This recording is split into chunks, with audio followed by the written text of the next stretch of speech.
Hello students, welcome to Shaz sir classes. मेरा नाम है मोहम्मद ज़ुबैर और थोड़ा सा मैं आपको अपने बारे में बता देता हूँ कि मैं यहाँ पर आपके सामने किस वजह से आया हूँ। देखिए, आपको पता ही होगा कि शाज़ सर ने, आपके जो केमिस्ट्री सर हैं, उन्होंने एक बहुत ही नेक इनिशिएटिव लिया है आप लोगों को 11th एंट्रेंस के regarding high quality, high content और बहुत ही कंपटीशन से ओरिएंटेड वीडियोस आपको प्रोवाइड करने के लिए। तो केमिस्ट्री की वीडियोस तो आपने देखी ही होंगी, कितनी ज़बरदस्त जो है आपको जो है हेल्प उससे मिल रही है। लेकिन क्योंकि 11th एंट्रेंस में खाली केमिस्ट्री नहीं है, फिज़िक्स भी है, मैथ भी है और साइंस के बायोलॉजी भी है। तो चूँकि शाज़ सर ने मुझे अप्रोच किया, वो मेरे काफ़ी ही क्लोज़ फ्रेंड हैं, बहुत ही पुराने दोस्त हैं। तो उन्होंने कहा कि सर, स्टूडेंट्स के फ़ायदे के लिए क्या आप ये वीडियो या अपलोड करने के लिए जो है मेरे चैनल पे या मेरे साथ काम करेंगे। तो मैंने कहा बिल्कुल, हमारे अलीगढ़ के स्टूडेंट्स को जिस तरीके से भी फ़ायदा हो सके मैक्सिमम, उसके लिए जो है ये हमारे लिए तो काफ़ी ही अच्छी बात है ना। तो इसके लिए देखिए, मैं अपने बारे में थोड़ा बता दूं, है ना, कि मैं अलीगढ़ से बिलोंग तो नहीं करता हूं, है ना। मेरी एजुकेशन दिल्ली से हुई और उसके बाद मैंने बीटेक किया हुआ है आईआईटी धनबाद से। और बेसिकली मैं तो आईआईटी के लिए स्टूडेंट्स को सीनियर क्लासेस के लिए पढ़ाता हूँ, है ना। लेकिन जो चीज़ हम लोग 11th-12th में पढ़ाते हैं फिज़िक्स में, वही सेम चीज़ 9th-10th में स्टार्ट हो जाती है। तो अगर आपके वो कॉन्सेप्ट्स जो 9th-10th में हैं, उन चैप्टर्स के 9th-10th में ही सही हो जाएं, यो अभी ही सही हो जाएं, तो आपको एक तो 11th में काफ़ी ज़्यादा उसकी मदद मिलेगी। और ना सिर्फ इतना, 11th एंट्रेंस एएमयू की तो मैं आपको ये गारंटी दे रहा हूँ कि फिज़िक्स के 15 क्वेश्चन या 16 क्वेश्चन आ रहे हैं, तो ये तो आपके टिक हो गए, ये तो हो गए, 15 मार्क्स आ गए आपके। अब आप बाकी का देखिएगा, है ना। तो चलिए हम लोग स्टार्ट करते हैं फिज़िक्स की अपनी इन क्लासेस के जर्नी की तरफ, जिसमें कि हम लोग देखेंगे कि एक एक टॉपिक, एक एक चैप्टर से इस तरीके से मैं आपको लेके चलूँगा कि चैप्टर जो है आपके टिप्स पे होगा।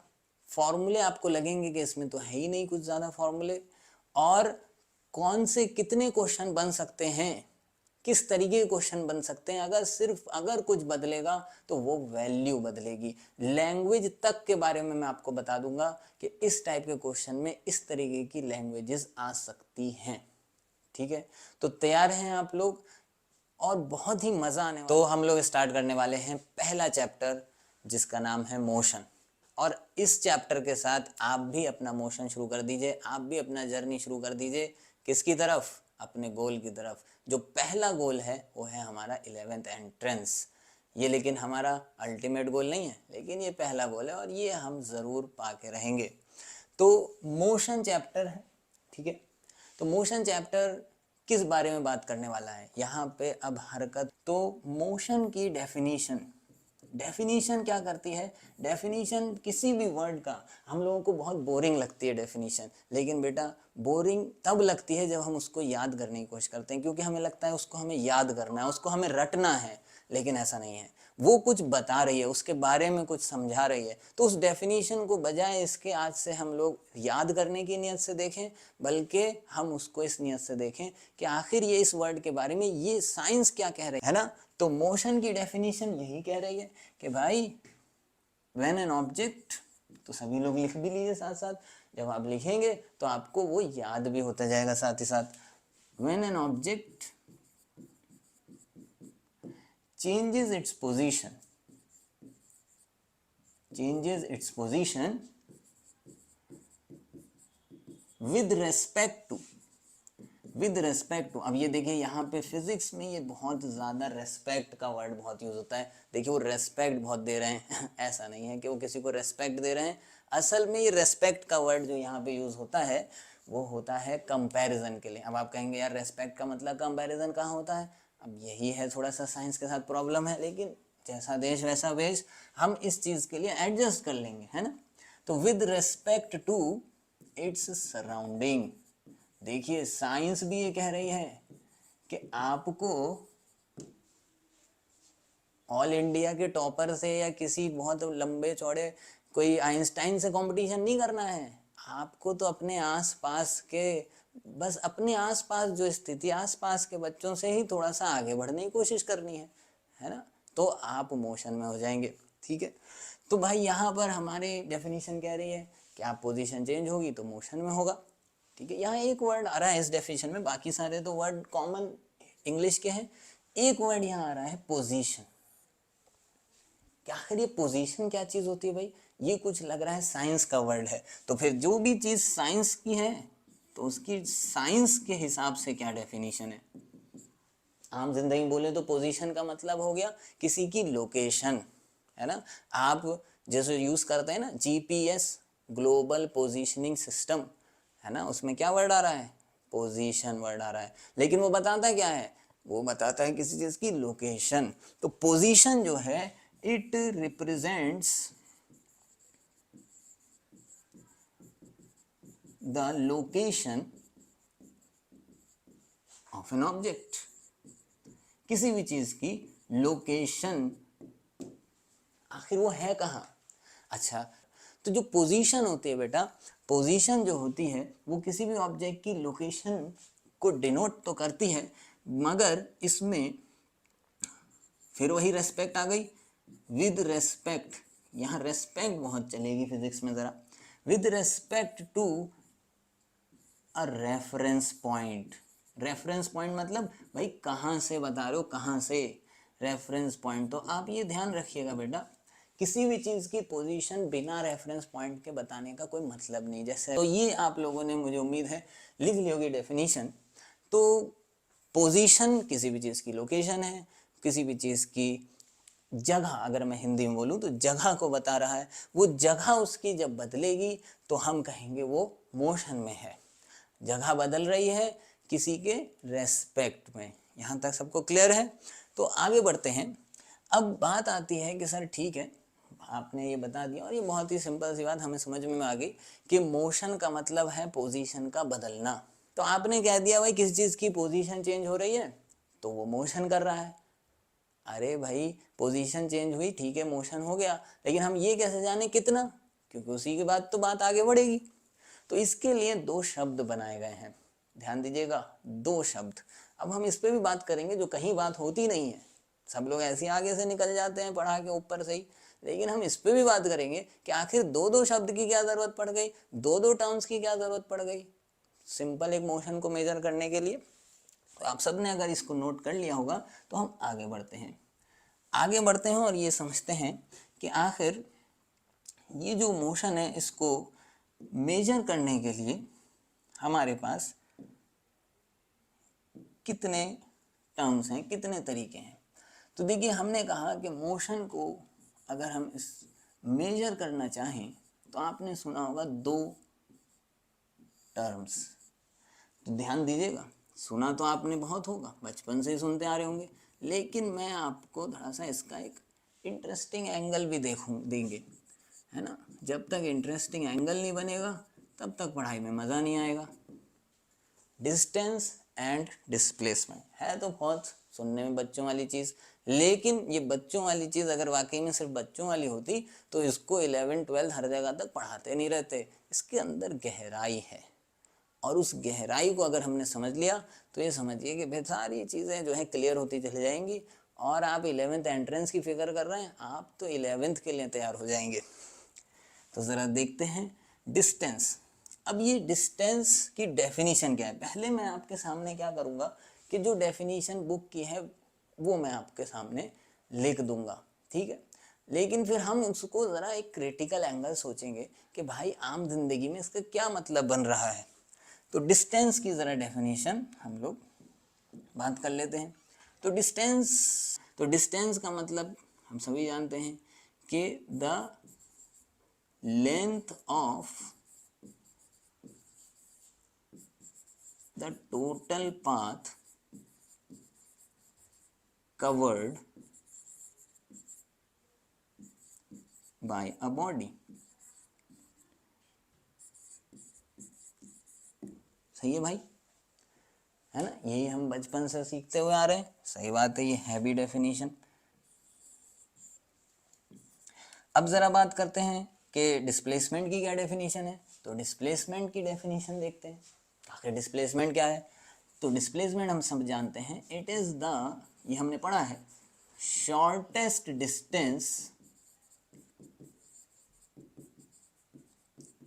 बिटवीन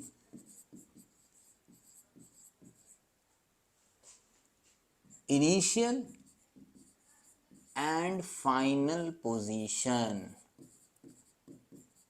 अब ज़रा देखें आप, पता नहीं आपके दिमाग में कभी ये डाउट आया कि नहीं आया, लेकिन मैं जब आपकी तरह स्टूडेंट था, है ना, तो मेरे दिमाग में ये डाउट आया। मैं थोड़ा सा, मुझे पढ़ाई से थोड़ा बहुत ज़्यादा मन नहीं लगता था, इसी वजह से नहीं लगता था कि एक छोटी सी चीज़ के लिए भी वो इतनी सारी थ्योरी बना देते थे, है कि नहीं। जैसे इन्होंने अब दो टर्म बना दिए, डिस्टेंस और डिस्प्लेसमेंट। अरे एक छोटी सी चीज़ ही तो बतानी थी। हिंदी में बोले तो वो चीज़ कितनी चली के लिए एक डिस्टेंस भी है, एक डिस्प्लेसमेंट भी है। डिस्टेंस तो खुद ही ये कह रहा है कि वो कितनी चली, अब डिस्प्लेसमेंट कह रहा है उसमें भी शॉर्टेस्ट डिस्टेंस कितना होगा। अब भाई ये शॉर्टेस्ट की बात कहाँ से आ गई, है ना। इस चीज़ को हम थोड़ा सा बात करेंगे, थोड़ी सी एक एग्जांपल से बात करेंगे, लेकिन और भी पॉइंट्स यहाँ पे लिख लेते हैं। अच्छा, डायग्राम के थ्रू इसको, क्योंकि फिजिक्स मतलब डायग्राम, तो अगर हम डायग्राम के थ्रू इसको समझें तो इसका ये मतलब बन रहा है बेटा कि अगर कोई चीज़ ए से, कोई ए पॉइंट से मैं बी पॉइंट तक कोई चीज़ जाती है और रास्ता वो जो पकड़ रही है वो इस तरीके का रास्ता है। रास्ता मतलब पाथ जिस पे वो चल रही है वो कुछ इस तरीके की है। तो अगर मैं इस पूरे रास्ते का मैं लेंथ मेजर कर लूँ, सर कैसे मेजर करेंगे इसको लेंथ। अगर प्रैक्टिकली सोचें तो भाई एक धागा ले लो और धागे से इसको मेजर कर लो। तो अगर मैं इस पूरे रास्ते का लेंथ मेजर कर लूँ तो वो मुझे क्या मिलेगा, उसका डिस्टेंस दे देगा। तो ये जो इसका ये होगा, ये इसका डिस्टेंस हो जाएगा। डिस्टेंस कितना चला, थोड़ा सा ध्यान दीजिएगा। अब मैं चीज़ों को थोड़ा सा आम भाषा में आपके लेकर आऊँगा, जिससे कि आपको ये डिस्टेंस डिस्प्लेसमेंट की कन्फ्यूजन हमेशा के लिए ख़त्म हो जाए, है ना। तो वो कितना चला, अब वो कितना चला, तो वो जो भी चला उसको हम देखेंगे। अब ऑन द अदर हैंड ये आखिर हमारा डिस्प्लेसमेंट क्या बता रहा है। तो डिस्प्लेसमेंट बता रहा है कि ए से बी तक जो शॉर्टेस्ट डिस्टेंस है। अब देखिए, दो पॉइंट्स के बीच में शॉर्टेस्ट डिस्टेंस क्या हो सकता है। दो पॉइंट्स के बीच में शॉर्टेस्ट डिस्टेंस हो सकता है, बिल्कुल नाक की सीध में आप जाएं, यानी स्ट्रेट लाइन में आप अगर चलें तो वो डिस्टेंस, वो लेंथ शॉर्टेस्ट निकलेगी, है ना। तो शॉर्टेस्ट डिस्टेंस की बात क्यों हो रही है, शॉर्टेस्ट डिस्टेंस की बात क्यों हो रही है। शॉर्टेस्ट डिस्टेंस लेने पे तो कई बार हम लोग फंस जाते हैं, तो आखिर डिस्प्लेसमेंट की बात क्यों हो रही है। और आपने सुना होगा, क्योंकि आप लोग सभी पढ़ के तो आ ही रहे हैं 9-10, कि डिस्प्लेसमेंट ज़्यादा यूज़ में आता है, डिस्टेंस कम यूज़ में आता है। तो आखिर ये सब क्या कहानी है, दो दो वर्ड क्यों बनाए। ऑलरेडी अगर एक लेंथ कवर हो रही है तो उसका शॉर्टेस्ट लेकर उसको एक वर्ड बना के बच्चों के लिए इतनी परेशानी बढ़ाना उनका क्या मकसद है। जहाँ पर सिर्फ चलना मकसद हो, सिर्फ पाथ को कवर करना मकसद हो, वो होता है डिस्टेंस। वहां सिर्फ ये देखा जाता है वो चला कितना, वहां ये नहीं देखा जाता कि वो गया कहाँ, उसको कहाँ जाना है, ये वहां है ही नहीं मैटर। और जब वो ऐसा मैटर है ही नहीं, तो इसी वजह से ये कहा जाता है कि distance is a scalar quantity, it is a scalar quantity. तो सभी लोग साथ में लिखते भी रहें, it is a scalar quantity. Scalar quantity किसको कहते हैं, स्केलर क्वांटिटी कहते हैं ऐसी क्वांटिटीज़ को, ऐसी चीज़ों को जिसमें डायरेक्शन बताना बिल्कुल भी ज़रूरी नहीं है, कोई मतलब ही नहीं है, डायरेक्शन पूछना तो बल्कि वहाँ पाप है। उनको हम कहते हैं स्केलर क्वांटिटी। जैसे इसमें और एग्जांपल क्या है, मास। भाई तुमसे कोई बोले तुम्हारा मास क्या है, तुम्हारा वेट क्या है, तुमने कहा भाई 50 kg, कौन सी दिशा में है भाई, अरे ये क्या मतलब हुआ? क्या बेवकूफ़ हो तुम? इसमें क्या है? अच्छा टाइम है, टाइम में हम दिशा की बात नहीं करते, तो टाइम भी क्या है? Scalar quantity. तो क्योंकि हमें बहुत सारी चीज़ें जहाँ पर डायरेक्शन की बात नहीं होती है तो उनको स्केलर क्वांटिटी बोला जाता है। इसी तरीके से लेकिन बहुत सारी जगह हैं वहाँ पर डायरेक्शन बताना बहुत ज़रूरी होता है ना भाई? मोशन हो रहा है, अब मोशन में डायरेक्शन भी बहुत जगह पे इम्पॉर्टेंट होता है। आप खाली चले जा रहे हैं लेकिन आप सही दिशा में नहीं चल रहे हैं, तो क्या आप अपनी डेस्टिनेशन पहुंच जाएंगे? नहीं पहुंचेंगे। तो समझ लीजिए, तो चलने से साथ साथ किस दिशा में आप चल रहे हैं ये भी बहुत इंपॉर्टेंट। ये तो साइंस ही कह रही है, तो मैं कहता तो शायद आप ना मानते, लेकिन साइंस की तो मानो। तो आप पढ़ रहे हो, आप मेहनत कर रहे हो, लेकिन किस दिशा में कर रहे हो वो पहले ज़रा चेक कर लेना। सही दिशा में रहेगी तो मेहनत आपको कहीं पहुंचाएगी, और अगर सही दिशा में नहीं होगी तो बस यही होगा कि आप घूमते रहेंगे, डिस्टेंस तो आपका कवर हो जाएगा। मतलब चल रहे हैं, 9 घंटे पढ़ रहे हैं, 10 घंटे पढ़ रहे हैं, लेकिन कहीं पहुंचे नहीं। तो क्या चाहते हैं आप? कहीं पहुंचना या सिर्फ घूमते रहना?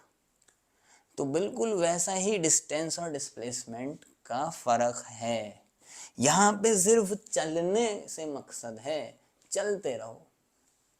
कहाँ जाना है पता नहीं है भैया, है ना? तो इसीलिए डायरेक्शन इंपॉर्टेंट नहीं है। लेकिन डिस्प्लेसमेंट में, डिस्प्लेसमेंट, अब यहाँ पे इसको एग्जाम्पल से समझते हैं कि भाई अभी तो मैंने आपको डॉक्टर वाला एग्जाम्पल दिया कि भाई डॉक्टर ने कहा आप 2 किलोमीटर चलो, तो रोज इसलिए आप सुबह सुबह उठ के देखें तो लोग टहलने जाते हैं, आप भी कभी जाते होंगे। तो जब इंसान टहलने जाता है, जॉगिंग करने जाता है, तो उसके दिमाग में क्या होता है कि भाई मुझे इसी दिशा में जाना है। दिशा इंपॉर्टेंट होती है? नहीं होती। कभी वो सोचता है चलो आज इधर से जाके देखते हैं, चलो आज इधर से जाके देखते हैं, यार इधर से नहीं गए, चलो आज इधर से देखते हैं कैसा रास्ता है। उसको दिशा से मतलब ही नहीं, उसको तो बस चलना है। अब वो अपने एंटरटेनमेंट के लिए अलग अलग जगह जाके देख रहा है, क्योंकि उसे कहीं जाना तो है नहीं, घूम फिर के कहाँ आना है, घर आ जाना है। उसे तो बस अपनी वॉकिंग में अपना कैलोरी बर्न करना है, इतना पाथ चलना है, मकसद उसका ये। तो वो क्या हो जाएगा? डिस्टेंस। वहां बस देखना ये वो कितना चल रहा है, ठीक है। लेकिन अब वो ही लोग, सब लोग टहल वहल के जॉगिंग करके घर आ गए।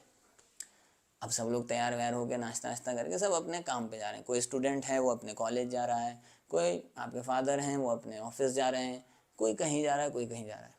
अब आप जब निकलते हैं, आप अपना एग्जाम्पल लीजिए, आपको स्कूल जाना है। आपका स्कूल मान के चलिए आपके घर से लेफ्ट साइड पे, लेफ्ट साइड को जो रोड जा रही है। तो कभी ऐसा हुआ कि यार आज चलो राइट साइड से जाके देखते हैं? पहला ख्याल क्या आता है? जैसे ही आप अपने माइंड में ये पुट करते हैं कि मुझे वहां जाना है, तो माइंड पहला ही ख्याल क्या देता है कि भैया इसका शॉर्टेस्ट रूट क्या होगा। और जहां शॉर्टेस्ट रूट की बात आ गई तो फिर दिशा भी फिक्स हो जाती है। भाई स्कूल यहाँ है तो मैं इधर ही जाऊंगा, इधर जाऊंगा तो बेवकूफ़ी है कि नहीं? तो यहाँ पे मकसद था कहीं जाना, जगह बदलना, डिसप्लेस, प्लेस को बदलना। तो जब मकसद कहीं पहुंचना होता है तो हमारा माइंड ऑटोमेटिक बोलता है भाई आप शॉर्टेस्ट डिस्टेंस लो। वही डेफिनेशन उठा के इन्होंने डाल दी है, ये कहीं और से थोड़ी लाए हैं। इन्होंने यही तो कहा कि अगर आपको प्लेस बदलनी है तो फिर आप प्लेस की बदलाव की बात कर रहे हैं तो आप शॉर्टेस्ट डिस्टेंस देखिए, और शॉर्टेस्ट डिस्टेंस की बात होगी तो फिर डायरेक्शन तो इंपॉर्टेंट हो ही जाएगा।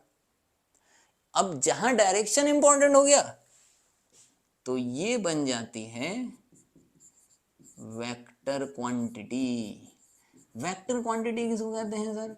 वेक्टर क्वांटिटी कहते हैं ऐसी चीजों को, ऐसी क्वांटिटीज को जिनको बताने के लिए डायरेक्शन बताना जरूरी होता है। तो यह देख लीजिए आप, डायरेक्शन बताना जरूरी है क्योंकि आप कहीं जाने की बात कर रहे हैं। आप भी मुझे लगता है अपनी जिंदगी में कहीं पहुंचना चाहते हैं, या सिर्फ कोचिंग आए हैं या कहीं गए हैं कि भाई दोस्त गया है चलो घूमने जा रहे हैं। बहुत से लोग इसलिए भी जाते हैं, बल्कि मैं तो कहूँगा 80% लोग इसी वजह से जाते हैं, दोस्त चल रहे हैं, ये चल रहा है ना?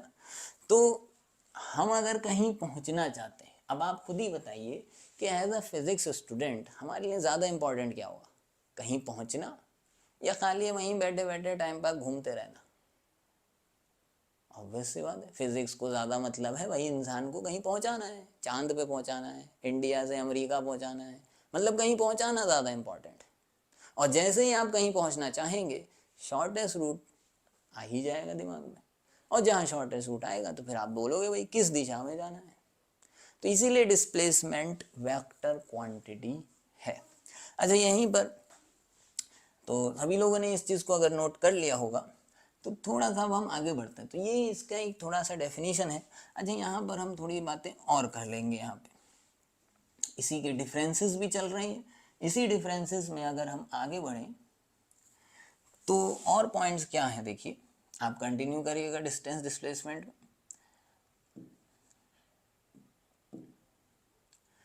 तो डिस्टेंस में और भी पॉइंट्स हैं जो कि कॉमन सेंस है, आप भी समझ सकते हैं उसको। तो जल्दी से देख लेते हैं।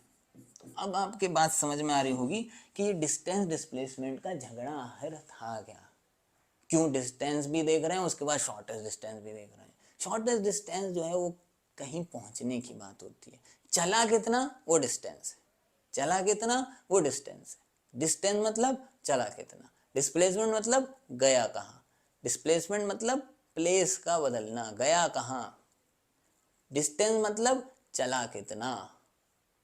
तो बस इस चीज को अगर आप दिमाग में रखेंगे तो जैसे ही क्वेश्चन बोलेगा डिस्टेंस तो वहां आपको फिर ये नहीं देखना वो कहाँ जा रहा है, उसकी फाइनल डेस्टिनेशन क्या है, वो कितना किस पाथ पे चल रहा है, बस वो नाप लेना है।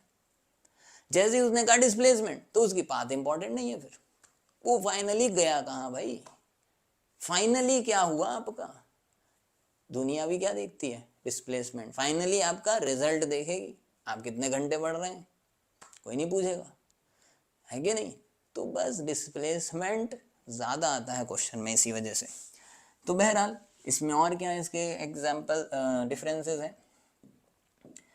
तो देखिए, और इसमें ये कहते हैं ये लोग कि भाई distance is always greater than और इक्वल टू डिस्प्लेसमेंट। अब बताओ, अभी तो पहले कहा ही है कि डिस्प्लेसमेंट शॉर्टेस्ट डिस्टेंस होता है, सही बात है। तो फिर कैसे वो डिस्टेंस से ज़्यादा हो जाएगा किसी भी चीज़ का डिस्प्लेसमेंट, है ना। तो मिनिमम तो इतना चलना ही चलना है। तो इसमें कोई मुझे लगता है कि समझाने वाली चीज़ आपके लिए नहीं है।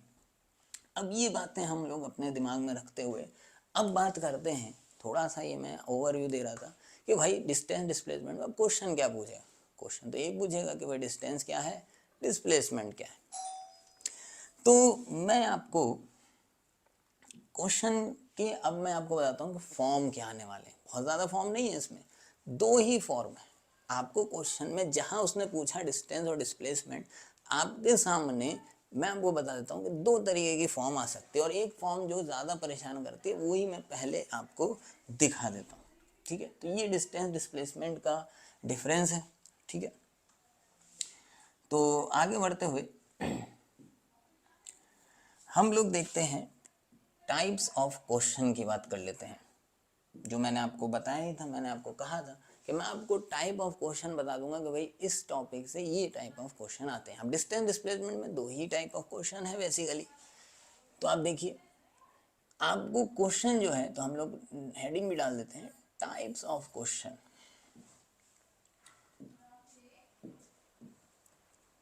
टाइप्स ऑफ क्वेश्चंस ये देखेंगे हम लोग जरा। देखिए, टाइप्स ऑफ क्वेश्चन में मैं आपको बता देता हूँ, यहाँ पे कुल मिला के आपको पहला तो जो मिलेगा टाइप 1 में आपको अगर बात करूं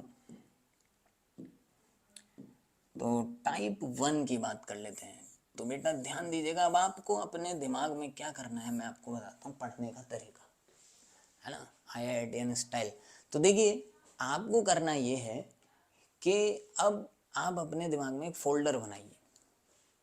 कंप्यूटर है, हम सबका दिमाग क्या है, कंप्यूटर है। तो उस कंप्यूटर में एक फोल्डर बनाया हमने। अब वो फोल्डर में एक फाइल हमने बनाई डिस्टेंस डिस्प्लेसमेंट की, मोशन चैप्टर की फाइल बनाई, उसके अंदर डिस्टेंस डिस्प्लेसमेंट। अब उसमें ये जो भी यहाँ पे केसेस आ रहे हैं उनकी फाइल आप बनाइए। तो जैसे ही आपका ये जो भी हम अब टाइप 1 देख रहे हैं, जैसे ही आपको दिखे तो आपके दिमाग में फौरन क्लिक करना चाहिए कि यार यहाँ पे ये फॉर्मूला लगना है। अब बताता हूँ क्या है ये। सबसे ज़्यादा थोड़ा सा यहीं पे अटकना शुरू होता है, पहला इंसान को अटकता है तो ठीक है।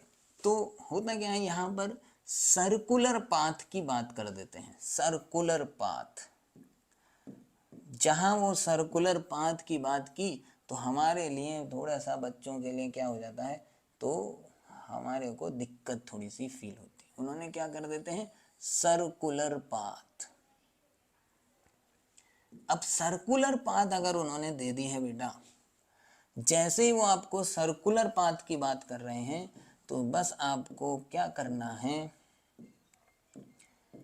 एक फॉर्मूला दिमाग में आ जाना चाहिए। अब सर्कुलर पाथ वाले क्वेश्चंस को देख लेते हैं। सर्कुलर पाथ, जहां आपको दिखा सर्कुलर पाथ या सर्कुलर ट्रैक करके भी वो लोग इसको यूज कर लेते हैं। तो जहां आपने देखा कि यार पार्टिकल सर्कुलर ट्रैक में चल रहा है, जैसे ही क्वेश्चन में पढ़ा आपने, बस फौरन आपके दिमाग में ये खुल जाना चाहिए। और यहां से रिलेटेड दो चीजें, डिस्टेंस और डिस्प्लेसमेंट पूछना है उसे। अब भाई पहली बात, तू चलना शुरू कहां से कर रहा है, हर मोशन की वही है भाई, तुम शुरुआत कहां से कर रहे हो। तो शुरुआत कहीं से भी कर सकता है वो। एग्जाम्पल के तौर पे हम मान लेते हैं कि भाई वो शुरुआत कर रहा है, इस पॉइंट से शुरुआत कर रहा है, लेट्स से ए से। अब वो ए पॉइंट से अगर शुरुआत कर रहा है तो क्या कर रहा है, वो सर्कुलर पाथ पे चल रहा है, तो भाई सर्कुलर पाथ पे चलेगा तो इस तरीके से चल सकता है। अब वो सर्कुलर पाथ में चलेगा तो उसका जो एक्चुअल डिस्टेंस कवर है वो इसका सरकमफेरेंस होगा। अब वो सरकमफेरेंस, इसमें ज्यादा क्या हो सकता है, अब जैसे आपको दिख रहा है आधा सर्कल चल रहा है तो सरकमफेरेंस आधा हो जाएगा। तो यहाँ पर आपके सामने डिस्टेंस के लिए मैं आपको बता दूं, जो फॉर्मूला आपको फौरन आ जाना चाहिए दिमाग में, वो है 2πr वाला, जहां पर r जो है वो इसका रेडियस है, रेडियस। यही बस ध्यान दीजिए, यही चीज आप बस नोट कर लीजिए। तो इस लेक्चर से आप ये चीज ले जाएंगे तो मैं समझूंगा भाई लेक्चर कामयाब रहा और आपका लिए भी टाइम आपका यूज हो गया। तो बस आपको ये चीज ले जानी है, डिस्टेंस सर्कुलर पाथ देखते ही 2πr का फॉर्मूला याद आ जाए। अब 2πr तो पूरे सर्कल के रेडियस को सरकमफेरेंस को दर्शाता है।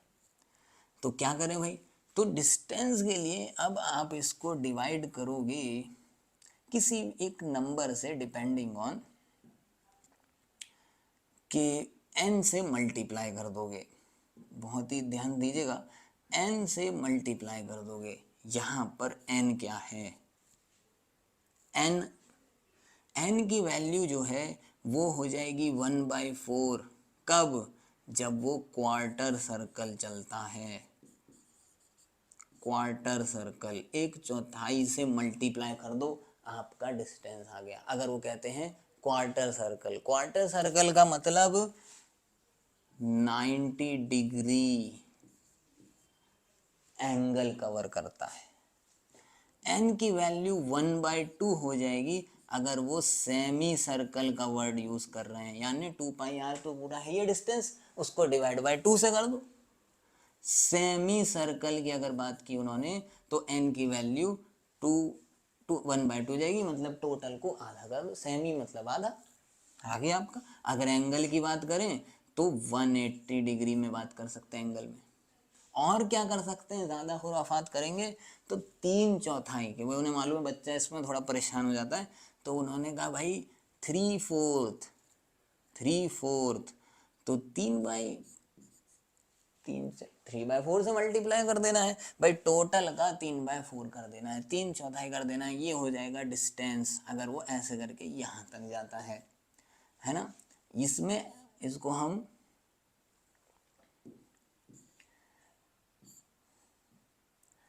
तो ये हमारा, जिसको आप हिंदी में बोलें तो पौने सर्कल हो गया, ठीक है। तो 3/4 सर्कल जो है, इसको एंगल क्या बनेगा, एंगल थोड़ा सा अगर परेशान करना हो तो 270 डिग्री, है ना। तो और पूरा कर दिया तो पूरा तो फिर 2 पाई है ही है, उसको फिर और डबल कर दिया तो उससे मल्टीप्लाई कर दिया, यानी अब ये तो आप लोग समझ ही रहे हैं। तो असल फॉर्मूला कौन सा हुआ इसमें, असल 2 पाई आर है। आपको 2 पाई आर क्लिक कर गया तो ये सर्कल वाला क्वेश्चन हो गया।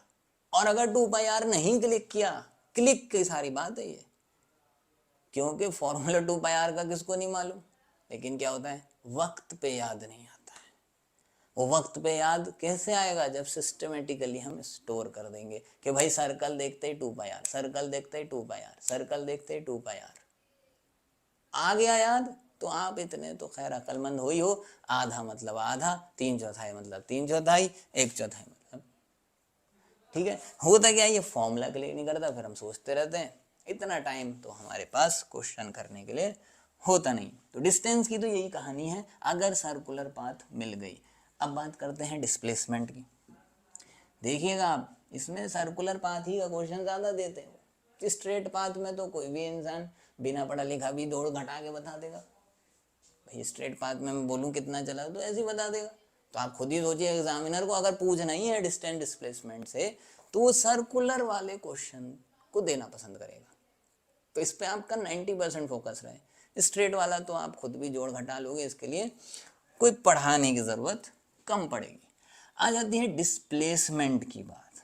डिस्प्लेसमेंट, अब जरा डिस्प्लेसमेंट तो डिस्टेंस के लिए तो ये हो गया, अब डिस्प्लेसमेंट के लिए क्या होगा। तो फिर से एक सर्कल बना लेते हैं, हमारे पास सर्कल की कौन सी कमी है, तो सर्कल एक और बना लेते हैं। तो सर्कल हमारा ये हो गया अरे ओहो, शेप सेलेक्ट करना है, तो शेप सेलेक्ट कर लेते हैं। हाँ, तो सर्कल एक और आ जाता है। सर्कल में ही अब उन्होंने डिस्प्लेसमेंट, क्या होता है कि वो कहते हैं कि भैया डिस्टेंस पूछ ही रहे हैं तो डिस्प्लेसमेंट भी पूछ ही लो, लगे हाथ, है कि नहीं। तो डिस्प्लेसमेंट पूछेंगे वो, अब डिस्प्लेसमेंट भी पूछने के लिए भी तैयार रहेंगे हम लोग। डिस्प्लेसमेंट में भी फिर वही है, कोई भी चीज़ का मोशन होगा बेटा, ये मैं आपको बार बार याद भी दिलाता रहूँगा जब तक आपके सिस्टम में ना बैठ जाए। एक मोशन का मतलब पहला ख्याल तो ये कि वो शुरू कहाँ से कर रहा है। अब वो नहीं बताएंगे तो कोई बात नहीं, आप लेके चल लो, आप ले लो, कोई ना कोई पॉइंट तो शुरू का लेना ही पड़ेगा ना, कहीं से तो शुरुआत माननी पड़ेगी। आप पढ़ाई भी कर रहे हो तो आपको पहले सोचना तो पड़ेगा भाई मैं शुरू कहाँ से करूँ। अब यही नहीं मालूम शुरू कहाँ से करें, या पढ़े जा रहे हैं, तो फिर तो ये वही सब प्रॉब्लम है। तो ऐसे ही क्वेश्चन में भी यही करना नहीं है हमें, हम कोई पॉइंट दिया है तो बहुत ही बढ़िया, फिर तो वो लेना ही है, नहीं दिया है तो मानेंगे। मानने तो आज आपने एज्यूम कर लिया ना ये मोशन में कहाँ से शुरू कर रहा है वो और कहाँ जा रहा है, इतना आपने दिखा दिया, आधा क्वेश्चन हो गया आपका। दिखा दिया ना तो अब दिखने लगा आपको, आंसर वहीं दिखने लगेगा। होता क्या है कि हम बनाते नहीं, हम बैठ के बस सोचते रहते हैं कि आंसर कहीं से टपक जाएगा। बस फिजिक्स में यही प्रॉब्लम, वो टपकता नहीं है, सेब टपकता है और वो सर पे गिरता है, आंसर ढूंढना पड़ता है। तो यहाँ पर देखिए ए पॉइंट से ये शुरू हो रहा है, ऐसा मान लेते हैं आसानी के लिए। अब कहाँ कहाँ वो जा सकता है, तो मैं यहाँ पे कलर्स से थोड़ा सा आपको समझने की कोशिश करते हैं कहाँ कहाँ जाएगा वो। पहला केस वो दे सकते हैं कि भाई वो घूम के यहाँ आया। भाई कितने केस दे सकते हैं, यही तो दे सकते हैं, यहाँ आ गया, इसको बी बोल देते हैं। तो डिस्टेंस तो क्या है, 1/4 सर्कल, 2 पाई आर का 1/4, आ गया आंसर तड़ाक से, पेन भी नहीं चलाना पड़ेगा आपको। लेकिन डिस्प्लेसमेंट जो है ना, वो पाथ नहीं देखी जाती, वहाँ पाथ नहीं देखी जाती, कहाँ से शुरू हुआ कहाँ पहुँचा, और इन दोनों के बीच का शॉर्टेस्ट, इनको जोड़ने वाली जो लाइन है वही डिस्प्लेसमेंट हो जाती है। तो यहाँ पर डिस्प्लेसमेंट जो है वो हो जाएगी ये। अरे सर ये कैसे निकालें, अब थोड़ी सी हमारी दिल धक धक कर रहा है। कोई नहीं है, यहाँ पर देखिए सर्कल है, आसान है। देखिए कोई भी लेंथ निकालना है ना बेटा, तो मतलब आप ध्यान रखो फिर राइट एंगल याद आना चाहिए। राइट एंगल के अलावा तो कोई फॉर्मूला ही नहीं है लेंथ निकालने का। छोटी सी बात है, इसको देख लेना, बड़ी बड़े मैथमेटिशियन के पास नहीं है, तभी तो इतना ये इंपॉर्टेंट है। तो राइट एंगल याद आ जाए। यहाँ देखो रेडियस आर है। अब चूंकि आप लोगों ने इतना पक्का डिसाइड ही कर लिया है कि हमें 11th एंट्रेंस तो निकालना ही है, तो फिर आप इतना तो कर ही लोगे कि यार याद ही कर लोगे, ये चीज़ क्या हो जाएगी, √2r। पाइथागोरस थ्योरम लगाइए। ठीक है भाई, और देखते हैं और क्या पूछ लेगा वो, और क्या पूछ लेगा वो। ए से चला और कहाँ चला जाएगा, ए से चला ज़्यादा कह देंगे ये सेमी सर्कल।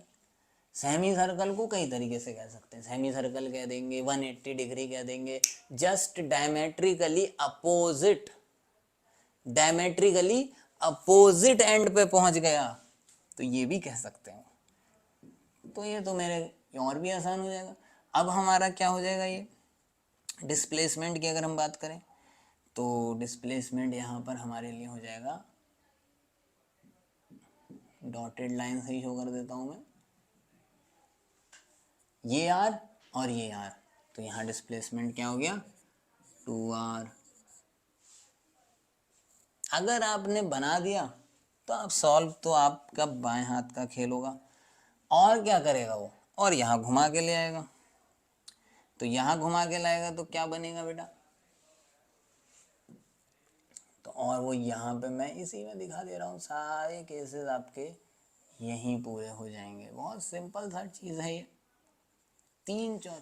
ठीक है, तो ये 3/4 सर्कल के लिए, 3/4 सर्कल हमारे को दिख रहा है, डिस्टेंस 3/4 हो गया, लेकिन डिस्प्लेसमेंट क्या होगा, तो देखो इनिशियल यहाँ से चला था बेटा वो, और एंड कहाँ पे कर रहा है, एंड कहाँ पे कर रहा है, एंड कर रहा है यहाँ पे, तो इसको हम मान लीजिए सी नाम दे देते हैं। हमेशा हमें क्या देखना है डिस्प्लेसमेंट में, कि इनिशियल और फाइनल के बीच में शॉर्टेस्ट डिस्टेंस, वो क्या होता है, लाइन ज्वाइनिंग। तो हमें यहाँ से क्या कर देना है, सीधी लाइन ज्वाइन कर देनी है इन दोनों के बीच में। तो सीधी अगर हम लाइन ज्वाइन कर देंगे तो कैसी दिखाई देगी, ये दिखाई देगी। अरे ये तो फिर वही आ गई है ना, तो ये भी इसका मतलब क्या है, √2r। अच्छा, अगर वो घूम के वापस वहीं आ जाता है, लास्ट यही है, तो डिस्टेंस तो उसका 2πr हो गया, लेकिन डिस्प्लेसमेंट घूम के वहीं आ गया तो 0। तो डिस्प्लेसमेंट हमेशा हम ध्यान रखेंगे कि जब भी कोई चीज़ कहीं से चल रही है और वो वापस घूम के वहीं आ जाती है तो उसका डिस्प्लेसमेंट 0 होता है, चाहे वो पूरी दुनिया घूम के आ जाए। ठीक है, इसमें तो सोचना ही नहीं है। अगर उसने कह दिया है कि returning to its initial point, कहाँ से चला वहीं आ गया, तो फिर इसमें सोचना नहीं है, सीधा डिस्प्लेसमेंट 0 हो जाएगा। तो बेटा सर्कल वाले क्वेश्चन इससे ज़्यादा कुछ नहीं, तो सर्कल वाला क्वेश्चन आपका पक्का हो जाएगा, आपको ये फॉर्मूला ज़्यादा परेशान करेगा। यहाँ पर √2r यही क्वेश्चन है, इससे ज़्यादा वो नहीं पूछेंगे इस लेवल पे। ठीक है, आगे बढ़ते हैं, नेक्स्ट टाइप और देख लेते हैं। तो सेकंड टाइप है, सेकंड टाइप में बड़ा ही मैं आपको एक क्वेश्चन ही दे दूंगा और उससे हम समझ जाएंगे। तो सभी लोगों ने ये नोट कर लिया। सेकंड टाइप देखिए, तो जो टाइप 2 है उसमें इस टाइप का क्वेश्चन आ सकता है। लिखिए आप, तो इसमें देखिए ये बोल सकते हैं वो, एक क्वेश्चन के माध्यम से हम इसको समझेंगे, क्वेश्चन के जरिए समझेंगे। तो एक क्वेश्चन आप लोग लिख लीजिए, लिखिए, if a particle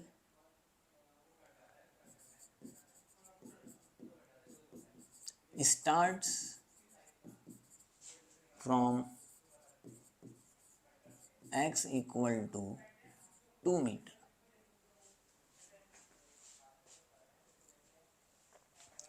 and goes to x equals to, देखिए क्या हो गया इसमें, and goes to x equals to 10 meter, and goes to x equals to 10 meter, further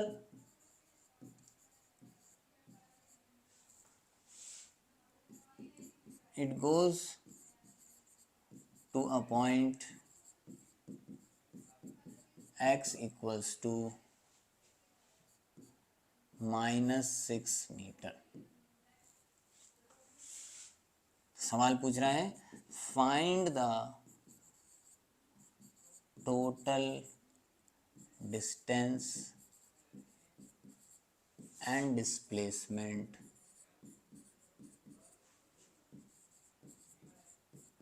of the particle.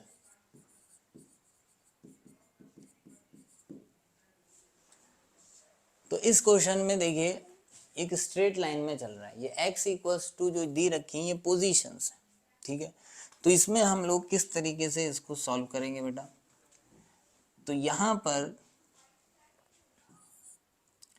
अगर हम इसको सॉल्व करने की बात कर रहे हैं तो कैसे करेंगे, देखिए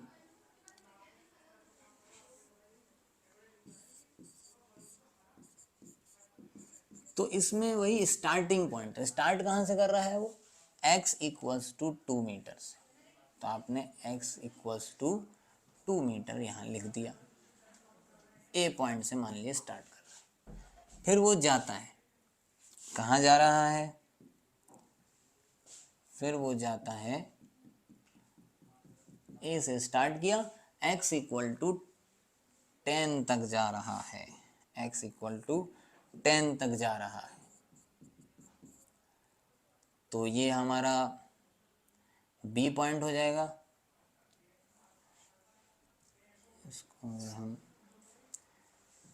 इसको हम बी पॉइंट बोल दें तो x इक्वल टू 10 मीटर तक जा रहा है। लेकिन वो यहाँ रुका नहीं है, फर्दर वहां से वो जाता है x इक्वल टू -6। ये माइनस क्या दर्शा रहा है, पीछे की तरफ पोजीशन है -6।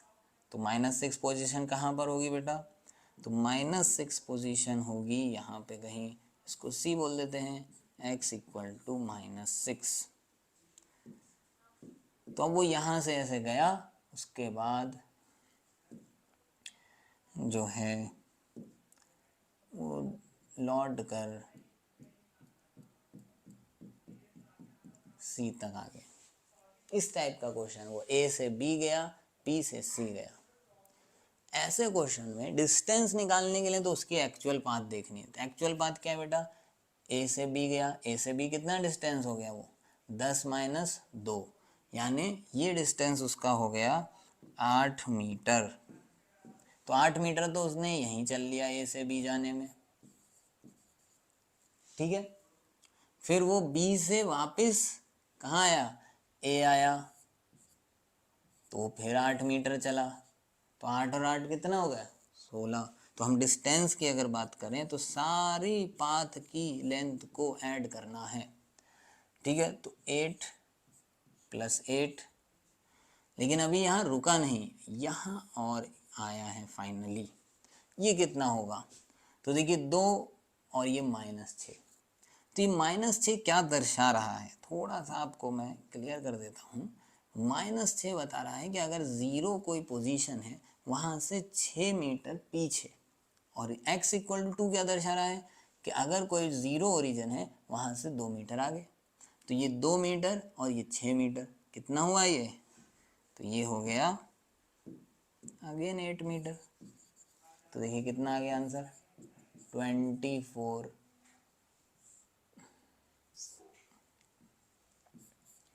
24 मीटर चला वो।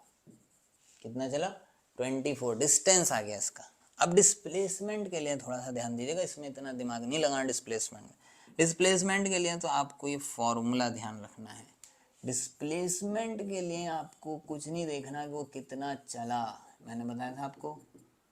डिस्प्लेसमेंट में देखना है फाइनल पोजीशन। तो डिस्प्लेसमेंट का देखिए फॉर्मूला, देखिए आप याद रखिएगा, final position minus initial position. अगर हमें पोजीशन दे रखी है तब तो खाली पोजीशंस को सब्ट्रैक्ट करना है साइन के साथ। पोजीशन एक वेक्टर क्वांटिटी है, डायरेक्शन इंपॉर्टेंट होता है। तो फाइनल पोजीशन क्या है यहाँ पर, तो ज़रा इसका डिस्प्लेसमेंट देखिए कितना हो गया, बड़े ही आसानी से। साइन की थोड़ी सी ध्यान रखनी है, -6 उसकी फाइनल पोजीशन है, खुद ही बता रहे हैं कहाँ जा रहा है वो फाइनली, -6। शुरू कहाँ से कर रहा था, ये माइनस तो फॉर्मूले का है, 2 से शुरू कर रहा था। क्या होता है -6 - 2,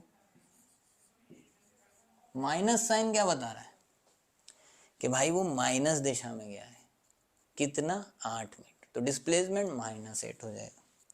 ठीक है बच्चों, तो ये डिस्टेंस डिस्प्लेसमेंट का एक आइडिया था, है ना।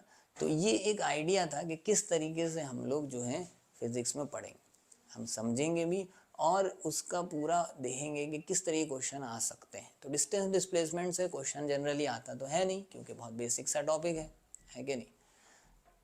तो इसमें कोई ज़्यादा क्वेश्चंस भी है नहीं, बस आप हमारे वो केस को याद रखिएगा, सर्कुलर वाले को, और ये अगर आ सकता है, अगर आ गया तो इसको कैसे करा जाएगा वो ध्यान रखिए। तो नेक्स्ट क्लास में हम लोग देखेंगे जो ज़्यादा इंपॉर्टेंट टॉपिक है, जिससे क्वेश्चन ज़्यादा आएंगे, वो है average velocity and average speed. ठीक है, थैंक यू।